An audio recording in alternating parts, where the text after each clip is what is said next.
Welcome है guys आप सबका आज की इस वीडियो में। और सबसे पहले हम शो की शुरुआत करते हैं एनएक्सटी के शो से, जो कि भाई काफ़ी ज़्यादा बढ़िया था। और शॉन माइकल्स ने शो शुरू होने से पहले ही कहा था कि आज कुछ ऐसी चीज़ें एनएक्सटी पर हम देखेंगे जो कि भाई अनएक्सपेक्टेड होगी, जो कि कभी भी देखी नहीं होगी। और भाई शो की जो स्टार्टिंग है वो कोडी रोड्स के साथ होती है। और कोडी रोड्स यहाँ पर अनाउंसमेंट करने आए थे, लेकिन उसके बाद वो आगे कहते हैं कि भाई उनके पास एक नहीं बल्कि एक से ज़्यादा अनाउंसमेंट्स हैं। तो भाई अनाउंसमेंट्स में क्या थी, तो भाई सबसे पहले तो जिस तरह का वुमेन्स का ब्रेकआउट टूर्नामेंट हो रहा है एनएक्सटी में, तो वो रिवील करते हैं कि मेंस का भी ब्रेकआउट टूर्नामेंट बहुत जल्द होने वाला है। और उसके अलावा dusty road classic tag team tournament भी बहुत जल्दी स्टार्ट होने वाला है, ये वो अनाउंसमेंट थी। और उसके अलावा वो ये भी कहते हैं कि शॉन माइकल्स ने आज उनको एक नाइट के लिए जनरल मैनेजर बना दिया है एनएक्सटी का। तो भाई ये काफी बड़ी अनाउंसमेंट थी। उसके बाद इल्जा ड्रैगनोव आते हैं और भाई वो यहाँ पर बात करते हैं किस तरह से जो कोडी रोड्स है वो गिव अप नहीं करता और भाई वो भी उन्हीं की तरह बनना चाहते हैं। उसके बाद डोमिनिक मिस्टीरियो आता है और भाई वो यहाँ पर भाई उसी तरह से अपनी बातें वगैरह करते हैं। और उसके बाद इल्जा ड्रैगनोव को वो चैलेंज कर देते हैं फॉर द एनएक्सटी चैंपियनशिप, जिसको वो एक्सेप्ट भी कर लेते हैं। लेकिन भाई कोडी रोड्स कहते हैं कि भाई मुझे पता है कि भाई जजमेंट डे के बंदे हमेशा हर चीज़ के अंदर आते हैं और वो पंगे ज़रूर करते हैं, तो क्यों ना इस मैच के अंदर एक तड़का लगाया जाए कि एक स्पेशल गेस्ट रेफरी रखा जाए। और स्पेशल गेस्ट रेफरी वो कहते हैं कि इस वक्त डब्ल्यूडब्ल्यूई का सबसे हॉटेस्ट बंदा, मतलब जिसको क्राउड सबसे ज़्यादा पसंद कर रहा है, और वो यहाँ पर एलए नाइट की बात कर रहे होते। तो भाई एलए नाइट को स्पेशल गेस्ट रेफरी बना दिया जाता है और इस मैच को ऑफिशियल कर दिया जाता है आज के लिए। उसके बाद दोस्तों शो पर हमें जॉन सीना भी देखने को मिलता है। जॉन सीना सिर्फ मैच के अंदर नहीं थे ब्रॉन ब्रेकर और कार्मेलो हेयस के, बल्कि उसके अलावा भी हमें उनका एक प्रोमो भी देखने को मिलता है जहाँ पर भाई वो एनएक्सटी जो यूनिवर्स है उसको थैंक कर रहे हो। तो भाई जब जॉन सीना आते हैं तो भाई सब लोग जॉन सीना का थीम सॉन्ग गा रहे होते हैं। भाई जॉन सीना इसको देख के काफ़ी हैरान हो जाते हैं और वो कहते हैं कि भाई ये चीज़ मैंने पहले कभी भी नहीं देखी कि भाई फैंस मेरा थीम सॉन्ग गा रहे हैं। मतलब फैंस तो भाई जॉन सीना सक के जो है वो चांस लगाते होते हैं, लेकिन भाई जो एनएक्सटी का क्राउड था वो जॉन सीना के गाने गा रहा था। तो भाई जॉन सीना ने यहाँ पर आके काफ़ी उनको थैंक वगैरह किया कि भाई ये जो एनएक्सटी है, मतलब हम सब रॉ हैं, हम सब स्मैकडाउन भी हैं, लेकिन साथ ही साथ हम लोग एनएक्सटी भी हैं। और उसके बाद भाई ब्रॉन ब्रेकर भी आते हैं। भाई ब्रॉन ब्रेकर यहाँ पर डिसरिस्पेक्ट करते हैं जॉन सीना की और वो कहते हैं कि भाई अब तुम्हारा जो टाइम है वो जा चुका है और अब भाई मैं हूं जो कि भाई नेक्स्ट बिग थिंग है डब्ल्यूडब्ल्यूई की। और उसके बाद भाई वो जॉन सीना के ऊपर अटैक भी करते हैं। जब जॉन सीना उनको बेस्ट ऑफ लक विश करते हैं आज के मैच के लिए, लेकिन ब्रॉन ब्रेकर उनके ऊपर अटैक करते हैं, अपना स्पीयर भी लगाने लगते हैं जिसको जॉन सीना एए में काउंटर करते हैं, लेकिन ब्रॉन ब्रेकर वहां से भाग जाते हैं। और उसके बाद दोस्तों में इल्जा ड्रैगनोव और डोमिनिक मिस्टीरियो का मैच भी देखने को मिलता है फॉर द एनएक्सटी चैंपियनशिप। ये मैच भी काफ़ी ज़्यादा अच्छा था। मैच के क्लोजिंग मोमेंट्स हम देखते हैं कि भाई जो जजमेंट डे के सारे बंदे हैं वो वसूल करने की कोशिश करते हैं एलए नाइट की तरफ से। यहाँ पर उनका बीएफटी भी बढ़ जाता है जेडी मैकडोना को। और उसके अलावा ट्रिक विलियम्स आते हैं और भाई उन्होंने रिया रिप्ली को पीछे का जब उनकी गोद में आ गई थी, वो भी काफ़ी फनी मोमेंट था। और इसी का फायदा उठाते हुए इल्जा ड्रैगनोव ने इस मैच के अंदर डोमिनिक मिस्टीरियो को हरा दिया और अपनी एनएक्सटी चैंपियनशिप को रिटेन कर लिया। उसके अलावा दोस्तों हमें शो के ऊपर जेड कारगिल भी देखने को मिलती हैं, जो कि भाई शॉन माइकल्स से आके मिलती हैं। और उससे पहले भी उन्होंने एक ट्वीट भी लगाई थी जहाँ पर शॉन माइकल्स की उनको कॉल भी आ रही थी। तो भाई एनएक्सटी के ऊपर भी आज जो जेड कारगिल है उन्होंने अपनी अपीयरेंस दे दी। उसके अलावा दोस्तों शो के मेन इवेंट की बात करते हैं तो भाई यहाँ पर सबसे ज़्यादा जो नोटिस करने वाली चीज़ थी वो ये थी कि जो ब्रॉन ब्रेकर हैं उनको पॉल हेमन ने इंट्रोड्यूस करवाया। मतलब जिस तरह से भी वो रोमन रेज और ब्रॉक लेसनर के साथ करते हुए आए हैं वही चीज़ उन्होंने यहाँ पर ब्रॉन ब्रेकर के लिए की। मतलब ब्रॉन ब्रेकर को भी उन्होंने वही अपने जो अंदाज में रवायती उनका अंदाज है उसमें उन्होंने उनको इंट्रोड्यूस किया ब्रॉन ब्रेकर कह के, जिस तरह वो ब्रॉक लेसनर और रोमन रेज का करते हैं। तो भाई मुझे ऐसा लग रहा है कि अगर डब्ल्यूडब्ल्यूई कोई ऐसा बंदा देख रही है जो कि रोमन रेज को फ्यूचर में हरा सकता है तो आई थिंक वो ब्रॉन ब्रेकर हो सकते हैं। काफ़ी अच्छा ऑप्शन जो रोमन रेज को हराएं।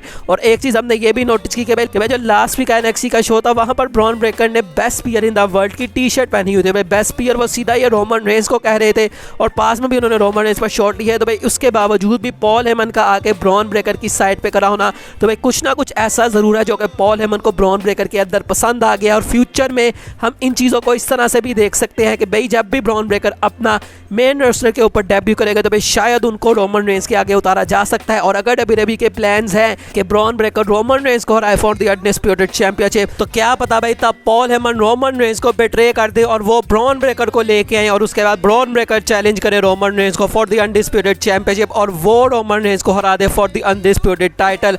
और इस तरह से भाई जो पॉल हेमन का आना स्टोरी लाइन के अंदर है ब्रॉन ब्रेकर को वो एक नेक्स्ट लेवल के ऊपर ले जाएगा। और भी जिस तरह का कैरेक्टर है ब्रॉन ब्रेकर का, फैंस उनमें काफ़ी इन्वेस्टेड है। तो भाई मुझे ऐसा लग रहा है कि भाई Bron Breakker next Roman Reigns होने वाले हैं। और उसके अलावा दोस्तों शो के ऊपर अंडरटेकर भी हमें देखने को मिलते हैं जब भाई ब्रॉन ब्रेकर अपना मैच तो हार जाते हैं और मैच खत्म होने के बाद भी भाई वो यहाँ पर अटैक कर देते हैं कार्मेलो हेयस का और वो अपने आप को कहते हैं कि भाई मैं बिगेस्ट बैड एस हूँ। और उसके बाद भी अंडरटेकर का घोंग बचता है और अमेरिकन बैड एस वाला अंडरटेकर वही बाइक पे अपनी आता है और भाई वो यहाँ पर आते हैं। तो भाई ब्रॉन ब्रेकर उनको कहते हैं कि भाई अब तुम्हारा टाइम नहीं है, भाई उनको ओल्ड कह के बुलाते हैं। लेकिन लेकिन भाई अंडरटेकर यहाँ पर उनको एक चॉक स्लैम दे देते हैं। तो भाई यहाँ से आप अंदाजा लगाएं कि ब्रॉन ब्रेकर ने सेम नाइट के ऊपर John Cena, Paul Heyman, Undertaker इन सब के साथ रिंग शेयर की है। तो भाई ब्रॉन ब्रेकर का जो फ्यूचर है वो काफ़ी ज़्यादा ब्राइट है। उसके अलावा दोस्तों NXT के शो में पॉल हेमन हमें एवा रेन के साथ दिखाई गई, जो कि भाई एक वीडियो आई है काफ़ी ज़्यादा वायरल और भाई NXT के ऊपर भी दिखाई गई, जहाँ पर भाई उनके जो मोबाइल कवर के पीछे ब्लड लाइन लिखा होता है वो एवा रेन को वो दिखा के भाई कुछ ना कुछ कह रहे होते हैं। तो भाई शायद वो ब्लड लाइन के अंदर एवा रेन को लेके आएंगे और भाई इससे एवा रेन से आप डायरेक्ट जो रिलेशन है वो द रॉक का लगा सकते हैं। द रॉक की डॉटर है वो। तो भाई क्या यहाँ से द रॉक से मैच लड़ने के लिए भाई जो तैयारियां हैं वो शुरू हो चुकी हैं और इसी वजह से एवा रेन के साथ जाके ये सारा कुछ किया गया। तो भाई आने वाले टाइम में देखते हैं क्या एवा रेन भी हमें ब्लड लाइन के अंदर देखने को मिलती है और किस तरह से आगे WWE Roman Reigns versus the rock की स्टोरी लाइन चलाती है अगर एवा रेन इसी वजह से ब्लड लाइन के अंदर आ रहे हैं। अगली स्टोरी लोगन पॉल से जुड़ी है और भाई लोगन पॉल रॉयल रंबल में आएंगे, इसके काफ़ी ज़्यादा चांसेस है। और जो उनके रेसलमेनिया के प्लान्स है उसके बारे में ऐसा बताया गया है कि भाई ये उनके करियर का सबसे मेजर मैच होने वाला है। तो भाई अभी करंटली में वो रोमन रेंज के साथ भी कम्पीट कर चुके हैं, सेथ रोलेंस के साथ भी कम्पीट कर चुके हैं, लेकिन भाई रेसलमेनिया में उनका जो मैच है वो बहुत ज़्यादा मेजर बताया जा रहा है उनके करियर का। तो अब भाई आपको क्या लगता है कौन सा वो बंदा होगा जिसके साथ लोगन पॉल का मैच पड़ेगा एट रेसलमेनिया 40?